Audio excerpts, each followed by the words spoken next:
Hello, everyone, and welcome. I am so incredibly excited to have you here for today's explainer. We are diving right into something I like to call the explorer's blueprint. You know that feeling when you visit a place so absolutely amazing, but when you try to tell someone about it, you just kind of run out of words? Well, today we're fixing that. We're going to learn exactly how to take your favorite memories of special places and transform them into crystal clear, 4-paragraph descriptive writing. By the end of our time together, you're going to be a confident writing explorer armed with the absolute perfect map. Right off the bat, let's do a really quick progress check, just to get our brains warmed up. Number 1, what is today's lesson all about? Number 2, why is planning actually important? And number 3, go ahead and name one special place you'd love to describe. I'll give you just a few seconds to mentally prep your answers. Picture that amazing place in your head right now. Okay, got 'em? Awesome. Keep those answers right at the front of your mind as we get moving. So why do we even need to plan? Well, imagine trying to hike through a dense forest without a map. That's what it's like for the lost reader. Without a plan, your ideas are just jumping all over the place. It's a bit of a chaotic scribble, and the reader gets totally lost in the wilderness of your words. But when you have a solid plan, you become the guided reader. You're laying out this beautiful, clearly marked path, guiding your reader smoothly from start to finish, one clear idea at a time. It makes the journey so much more enjoyable for them. Let me show you what this looks like in the real world. Think about a huge, overwhelming topic like a trip to the ancient temples of Angkor Wat. A student named Rohan tackled this perfectly. He didn't just start writing. He broke it down using 4 super simple headings. First up, when he visited and who he was with. Second, some really interesting facts. Third, the actual sights he saw. And finally, his personal feelings about the whole experience. The magic here is that those 4 simple headings eventually turned into 4 perfectly structured paragraphs.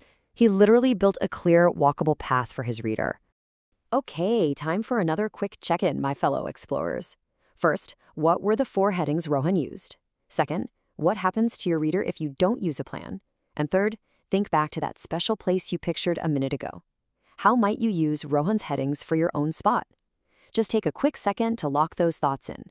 Say them out loud if you want to. You're doing absolutely great. All right, now we are arriving at what I like to call the golden rule of strong descriptive writing. Rule number 1, the one main idea. It's incredibly straightforward, but absolutely crucial. Every single paragraph you write gets to talk about only one topic or feeling. That's it. If you're sharing facts, you stick entirely to the facts. If you're sharing feelings, stick to the feelings. Whatever you do, don't mix your facts and your feelings together too early. Keep them strictly separated. You can really think of this rule like an explorer's compass. A compass keeps you pointing in exactly the right direction, right? Well, sticking to one main idea keeps your reader's attention exactly where it needs to be so they don't wander off the trail. You want to focus all your energy on that one specific direction, and you definitely don't shift your focus until it's officially time to move on to the next paragraph. So how do we actually build one of these super focused paragraphs? Well, every strong paragraph block needs 3 essential ingredients. First, you need a clear opening sentence. Second, you need supporting details. And third, you need feeling words. Let's break down exactly how these ingredients come together to create something really special. I absolutely love this next metaphor. Imagine a really good paragraph is like a lush, layered terrarium inside a glass jar. Right at the top, your opening sentence acts like the lid and the label on the jar. It tells the reader exactly what's inside. Then, down at the very bottom, those deep roots in that rich, dark soil, those are your supporting details, the concrete facts and examples that ground your writing. And finally, those beautiful, vibrant green plants growing in the middle, those are your feeling words. Tossing in great adjectives and prepositional phrases breathes absolute life and emotion right into your paragraph. Now, let's zoom out and see how this becomes our master outline. Imagine you have 4 of those beautifully planted jars lined up perfectly on a workbench.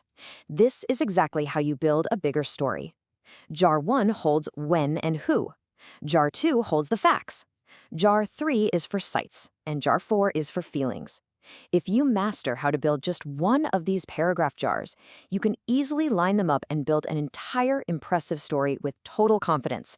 Let's hit pause for progress check number 3, just to make sure our backpacks are fully packed before we hike any further. Question 1. What is rule number 1? Question 2. What are the 3 parts of a good paragraph? And question 3. Why do we even use feeling words? Go ahead and say the answers out loud. Remember, those feeling words are like the leafy green plants in our jar. They make the whole thing come alive. All right, now that we know what a great paragraph looks like on the inside, we need a map for our actual writing journey. Welcome to your expedition workflow. Think of it like a winding mountain trail. Today, we're at the base camp, packing our bags. We have to start at the very bottom with step 1, which is gathering ideas through research. Then, we hike up a bit to step 2, plotting our course by planning. You literally cannot reach the summit, which is writing the final story, without climbing those first 2 steps on the trail. Let's take that first step. Step 1, research your special place. Before you even think about writing a paragraph, you need raw materials. I highly recommend using a specimen card to capture this. Jot down the exact name and location of your place. Next, brainstorm 3 incredibly strong adjectives to describe it. Then, dig up one surprising fact about it that most people wouldn't know. And finally, scribble down your personal feelings. Were you amazed, peaceful, totally fascinated? This little card becomes your ultimate toolkit. And hey, here is a major teacher pro tip for you. When you're out there collecting those raw materials, dig for the really good stuff.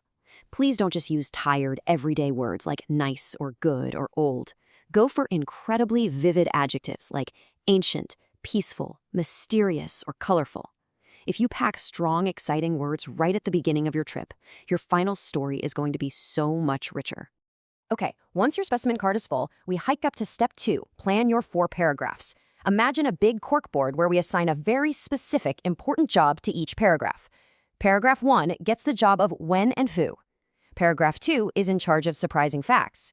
Paragraph 3 handles what I saw, and paragraph 4 is all about my feelings. When everything is pinned neatly to the board like this, there is zero confusion. To make your planning even smoother, I've got a quick cheat sheet of tips for each paragraph. For paragraph 1, hook your reader instantly by starting with a surprising fact. For paragraph 2, use phrases like it is or it was, paired with actual numbers to sound like a total expert. For paragraph 3, heavily focus on the sights and sounds. Make us hear it. And for paragraph 4, pair an adjective with a preposition, like saying you were amazed by the view. These little tweaks are a complete game changer. To keep everything perfectly organized, I want you to draw this exact paragraph planner blueprint right in your notebook. Just draw 4 large boxes and give each box the proper heading we just went over. Most importantly, give yourself a ton of space inside each box to write your notes. This blueprint is your safety net. It guarantees you won't wander off the path once you start writing. And that brings us to your mission. Your home learning assignment today is a literal treasure hunt. Your job is to follow step 1 and research a special place you've been to. I want you to hunt down 3 amazing descriptive adjectives and 1 really interesting fact about that spot. And if you're up for a bonus challenge, find a photo or sketch out a quick picture of it. Bring all of this to our next session, because remember, great writers always plan before they write. Okay, my explorers, time for our final progress check to lock all this brilliant information in. Number 1, what are your 4 paragraphs going to be about? Number 2, what exactly is your home learning treasure hunt? And number 3, what is one genuinely useful thing you're taking away from today's explainer? Take a deep breath, quickly review those answers in your head. Excellent, you are completely packed and ready. Well done, everyone. You now hold the master blueprint for writing incredibly clear, vivid, descriptive paragraphs. I am so proud of the focus you brought today. If you practice using this map, I promise your writing is going to absolutely shine. As we wrap up today's explainer, I want to leave you with one final exciting question to chew on. What incredible adventure are you going to map out first? Go explore and go write. I will see you next time.